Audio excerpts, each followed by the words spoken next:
오프닝 어떻게 할래? 그러게 나 감이 안 온다. 맛있어? 응. 오프닝 어떻게 할까? PPL 아닙니다. 그래서 오늘 왜 모였죠? 오늘 쉐스 광고하려고 모였네. 그런 거지. 사실 실수를 마시면 수학 공부가 잘 되거든요. 아 진짜요? 난 그랬어. 일단 오늘은 수학 공부법을 찍기 위해 모였는데 일단 벌써 첫 번째 꿀팁이 하나 남았는데 현성이 형이 슈엡스를 마시면 수학을 잘할 수 있다고 하니까 약간 상큼하면서 머리에 회전 두뇌 회전. 처음에 공부 시작할 때는 기출 몇 번 돌리면서 개념을 공부를 하고, 보통 지금 4월 정도면은 재수분들은 다시 한번 기출 오면서 개념 내가 뚫린 곳이 없는지 점검하고, 고3들은 자기 개념을 정립해 나가는 시기고, 이제 자기가 개념이 어느 정도 된 것 같으면은 보통 이제 심화 문제풀이를 하죠. 시중 문제집이나 뭐 인강 선생님들의 문제집 같은 걸로 공부를 하면서 자신 약간 실력을 올리고, 그것도 어느 정도 됐다, 이제 슬슬 수능이 다가온다, 그럼 시중 모의고사 풀기 시작하죠. 모의고사 풀면서 약간 실전 감각도 익히고, 내가 수능 때 어떻게 해야 되는지 이미지 트레이닝도 하고, 뭐 그런 식의 공부를 하죠. 그 재수 때는 보통 시간이 많잖아요. 여러 인강쌤들 교재를 사서 풀었어요. 풀었던 것들이 현우진 선생님 모의고사나 뭐 문제집 같은 거 풀었어요. 양승진 쌤 모의고사, 한석원 쌤 모의고사 등등등을 풀었는데, 여러 문제집을 푸는 거는 괜찮은 것 같아요. 그리고 제가 풀었던 문제집에서도 제가 만족도가 꽤 높았던 편이고, 저는 심화 문제 같은 거 풀 때 여러 쌤들 모의고사를 많이 풀었어요. 여러 아이디어를 얻을 수 있고, 뭐 여러 접근 방식을 수학에서 공부를 할 수 있기 때문에. 그래서 그 약간 중요한 점이 뭐냐면 이게 양치기에서 끝내면 안 되는 게, 특히나 21번, 30번, 29번을 다룰 때 중요한 게 여러 아이디어들이 복합적으로 이어져 있는 약간 하나의 긴 이야기 같은 문제들이란 말이에요, 결국은. 그럼 얘네들을 풀 때는 각각의 작은 그런 단계들을 넘어가야 되는데, 얘들을 풀 줄 아는 게 이제 뭐 14번, 15번 이런 아이디어들이 뭉쳐서 나오는 게 30번이라는 문제인데, 이제 그것들을 모아놓은 문제집을 시중에서 풀 때 여러 선생님들이, 특히 학교 선생님들이 풀어주시더라도 각각 조금씩 포인트가 있단 말이에요. 그 특별한 포인트들을 잘 눈치채고 또 그것들을 자기 걸로 만들려는 노력이 중요해요. 언제 저 방법을 쓸 수 있구나, 저 방법은 어떤 과정을 통해서 진행이 되는구나를 꼭 짚고 넘어가시는 게 중요합니다. 이거는 정답은 없다고 생각하는데, 저 같은 경우는 6월 평가원, 9월 평가원을 볼 때 특히 수학을 보다 보면은 PS가 말리는 경우가 있어요. 어떤 경우냐면은 수학을 풀 때 각각 사람들마다 전략이 있을 거예요. 쉬운 4점 같은 거 단답형 4점을 풀고 다시 22번 온다거나, 이런 게 뭐 잘 돼 있으면 상관없는데, 그런 거 안 되고 그냥 무작정 풀 때 제가 순서대로 푸는 스타일이었어요. 21번을 처음 만나잖아요. 그때 잘 풀리고 넘어가면 그 시험 굉장히 잘 풀려요. 근데 21번에서 내가 막힌다, 그래서 거기서 멘탈이 흔들리면은 그 시험은 원래 성적보다 낮게 나올 거예요. 그러니까 그런 걸 6월, 9월에서 멘탈적인 부분에서 굉장히 유의를 했어요. 내가 수능장에서 이러면 안 된다. 수능장에서도 내가 100점을 못 맞을지라도 운전한 실력이 점수에 나와야 제가 후회 없는 수능이 될 거잖아요. 그런 거를 6월, 9월을 볼 때 되게 중요시 했어요. 6구평이 끝나고 나서의 태도도 되게 중요하다고 생각하는데요. 결국 6구평을 출제하는 사람들은 수능을 출제하시는 분들이랑 같잖아요. 그럼 무슨 말이냐면, 수능 출제하시는 분들이 힌트를 주는 거예요. 내가 이번 시험에서 이런 걸 낼 수도 있어, 이런 힌트를 주는 거기 때문에 분명히 최소한 6구평에 나온 신유형, 아니면 뭐 신유형은 아닌데 뭔가 내가 잘 안 풀렸다던가, 또는 뭐 개념이 구멍이 난 곳이 존재했는데 내가 그걸 이겨내지 못했다던가, 이런 부분을 반드시 6구평에서 잡고 넘어가셔야 돼요. 그리고 조금 더 추가하자면은, 제가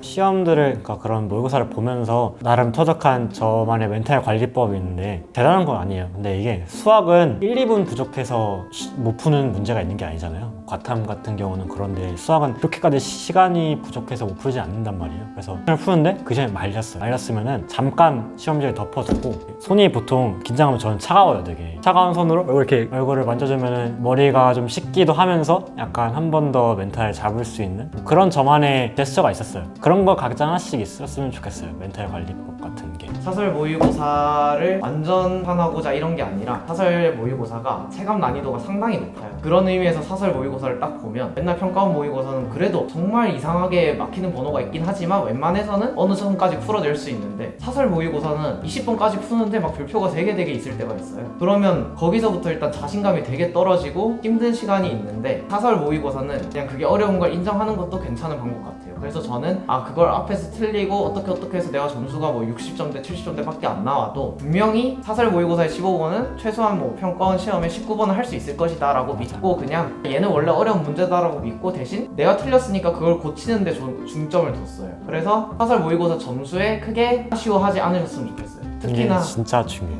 이게 사설 모의고사 같은 경우는 예를 들어 뭐 현우진 쌤의 킬링 캠프 이런 거 인터넷으로 해설을 해주시잖아요. 그러면 막 푸는데 얘들아 뭐 이건 못 푼 사람 없지 막 이러는데 못 풀면 되게 자괴감 들거든요. 근데 괜찮아요. 그때는 상관없어요. 어차피 수능만 잘 보면 되니까 그때 틀리는 거에 멘탈 상하지 말고 내가 왜 틀렸는지 뭘 고치면 되는지 또 이 문제에서 얻어갈 수 있는 건 뭐가 있는지 이런 알짜배기들만 쏙쏙 빼가시면 돼요. 맞아요. 그러니까 이게 사설 모의고사는 목적지가 아니라 그냥 중간에 도구일 뿐이에요. 이렇게 사용하는 게 맞고 거기서 또 가져가야 될 거는 아까도 말했지만 6급형 모의고사에도 멘탈 관리를 하지만 이런 모의고사를 통해서도 어느 정도 수능에 대한 이미지 트레이닝을 할 수 있거든요. 그런 식으로 쓰는 것도 좋고 어려운 문제를 대하는 방법을 배우기도 하고 제가 강조하고 싶은 거는 사설 모의고사 너무 많이 푸는 거는 오히려 독이 되는 것 같아요. 어느 정도 한 제 기준으로 일주일에 1, 2회?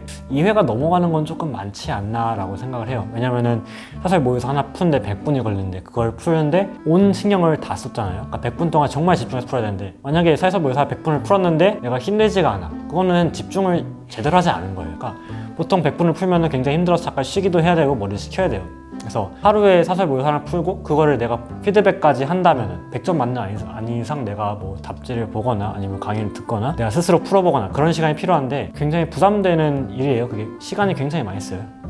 그리고 사설 모의고사는 1번부터 30번이 있다면은 보통 20문제 이상은 내가 아는 문제예요. 정말 쉬운 문제들이고 그거는 그냥 어떻게 보면 공부하는 건 아니라 내가 아는 걸 체크하는 수준이라서 내가 이미 잘하고 있다는 걸 일주일에 4번 이렇게 체크할 필요가 없잖아요. 그런 게 다 시간 낭비니까 수험 생활은 시간을 효율적으로 써야 되거든요. 그래서 그런 면에서 너무 많은 사설 모의고사가 오히려 독이 될 수 있다. 적당히 내가 내 공부의 도구로 활용하자라는 말을 해주고 싶어요. 가장 효율적인 거를 기대를 해야 저는 딱히 뭐 수학의 기획, 화풍, 미적이 있는데 되게 딱히 나눠서 뭐 공부법을 다르다 이런 식으로 공부하지 않았고 저도 논술로 학교를 들어왔는데 논술 공부를 했을 때는 거의 안 하다시피 했어요. 근데 또 논술이 어느 정도 좋은 성적이 나올 수 있었던 이유가 그래서 수학 공부를 할 때 되게 논술 쓰듯이 공부를 했거든요. 30번을 풀다 보면 풀이가 굉장히 긴데 풀이가 여러 단계가 있어요. 뭐 3단계로 나눠져 있다. 그러면은 1단계에서 2단계 넘어갈 때 그 논리적인 유기성, 2단계, 3단계 넘어갈 때 그 유기성 그런 거를 좀 신경을 많이 쓰면서 공부를 한 편이라서 왜냐면은 수능 같은 걸 풀 때 그날의 컨디션에 따라서 기복이 너무 심하다 이러면 수능 때 내가 컨디션이 좋을지 안 좋을지 어떻게 알아요?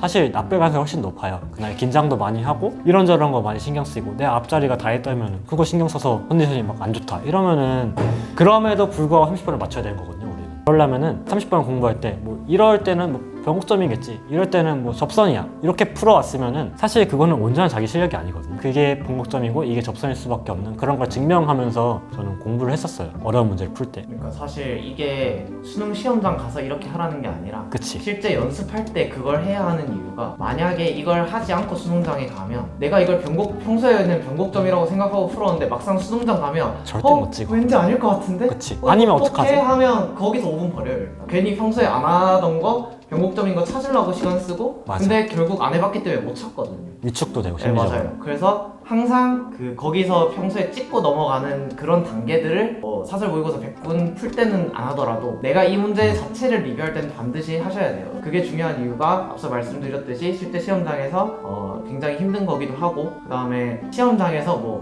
저각 직각이겠지 하고 찍는 거는 최후의 보루예요. 맞아. 30번을 푸는데 뭔가 여기만 넘어가면 풀릴 것 같은데 5분 남았어. 찍어야지 그럼 그럼 찍어야죠. 내가 이거를 3분 투자해서 직각을 찾는다는 보장이 없기 때문에 직각을 가정하고 뒤에 풀어서 맞추면 이득이고 아니면 많은 거예요. 그럼 장땡이에요. 어쩔 수 없어요. 근데 내가 이걸 연습할 때는 얘기가 달라요. 내가 이거는 연습할 때는 얘가 직각인지 아닌지 판단을 할 줄 알아야 돼. 그래서 이거를 반드시 공부할 때 꼭 챙겨서 하셨으면 좋겠어요. 그리고 이게 저희가 생각할 때도 논술 공부를 따로 하지 않아도 논술을 합격할 수 있는 가장 중요한 이유가 문법이라고 하기보다는 이제 조금 생각을 정리하는 방법에 대해서 좀 말씀을 드리자면 이제 그 인기 많은 은서 누나의 팁인데 대장님의 팁. 보통 문제도 어쨌든 유형이라는 게 있잖아요. 수학도 막 갑자기 대학교에 있는 걸 끌어와서 내리는 게 아니라 결국 한정된 교육과정 안에서 내는데 그러면 예를 하나 들어볼게요. 어떤 문제에서 최대값을 구하래요. 그러면 우리가 쓸 수 있는 게 첫 번째 이차함수의 최대 그 꼭지점으로 이용하는 이차함수의 최대, 두 번째 산술기하 평균, 그 다음에 세 번째 미분을 배우고 나서는 너무나 당연히 미분을 해서 0이 나오는 지점을 이용해서 최대 최소를 구하는 방법이 가장 일반적인데 의외로 이게 정리가 안 돼 있는 경우가 많아요. 방법은 3개가 있는데 모든 문제가 이 3개로 다 풀리진 않거든요. 그치. 왜냐하면 산술기하도 A는 B는 양수다라는 이런 조건이 항상 달리기 때문에 이게 언제 뭘 써야 되는지 감이 안 오는데 이게 사람이 특이한 게 뭘 풀다가 내가 산술기하에 꽂혔어. 그럼 딴 데를 볼 생각을 맞아. 안 한단 말이에요. 이게 틀린 길일 수도 있는데 그렇기 때문에 생각의 틀을 정리하는 방법이 이제 은서 누나가 예를 들어 문제에서 최대값을 묻는 문제 이렇게 썼어요. 그러면 1번 2차 함수 최대 최소, 2번 산술기하, 3번 미분 뭐 이런 식으로 딱 정리하고 생각을 하는 거예요. 이걸 보고 아 맞아 뭐 산술기하는 AB 양이라는 조건이 있어야 됐고 일반적으로는 뭐 AB가 숫자로 나왔을 때 최소를 구할 수 있도록 설계가 된다던가 아니면 B가 A분의 1을 해서 AB가 어떤 상수로 딱 빠지게 문제가 설계가 되어 있다는 경우나 뭐 이런 경우에 산술기하를 쓸 수 있다 이렇게 생각을 정리하는 시간이 필요해요. 그래서 이제 저는 되게 수학 양치기도 중요하다고 생각하지만 양치기를 하면서 이렇게 방법론적으로 정리를 하는 게 굉장히 중요하다고 생각합니다. 수능 전날이라 생각하면 이제 그 전에 앞서 말했듯이 생각의 틀이 먼저 정리가 되어 있어야 돼요. 이제 빨리 푸는 건 어려울 수 있어도 모두가 해낼 수 있는 수준의 문제가 나온다면 예전처럼 현역 때 수능처럼 막 정답률 0%대 나오고 이런 문제가 아니라면 모두가 이제 합리적으로 접근할 수 있는 19년도 정도는 그 정도 정답률이 한 자리 그래도 한 자릿수 후반은 나온다 뭐 이 정도면 이겨볼 수 있는 문제니까. 그리고 이제 수능 때 이제 들어갈 때 긴장이 되는 건 너무 당연한데 약간 좀 마인드 컨트롤. 네, 자신감을 넘어서 좀 자만심 약간 내가 못 풀면 다 못 풀어 이런 마인드. 그거 중요해. 내가 어려우면 다 어려워 여기 있는 애들.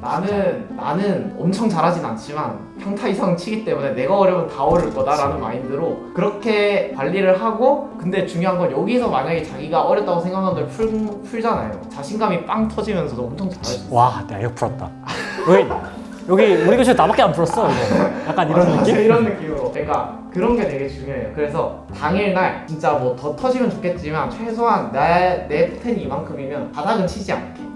나의 포텐이 최대한 끌어올릴 수 있게 마음가짐을 갖고 이끌어 나갈 수 있도록 지금부터 열심히. 그거는 평소에 연습이 중요해요. 그날 가끔 내가 잘할 거야 한다고 잘 되는 게 아니잖아요. 그럼 수능 다 잘 봤지. 그러니까 평소에 자꾸 그런 마음가짐을 갖고 수능장에서 어떻게 할 때 이미지 트레이닝하는 게 진짜 중요한 것 같아요. 모쪼록 여러분의 수험생활을 응원합니다. 영상이 마음에 드셨다면 구독, 좋아요 부탁드립니다.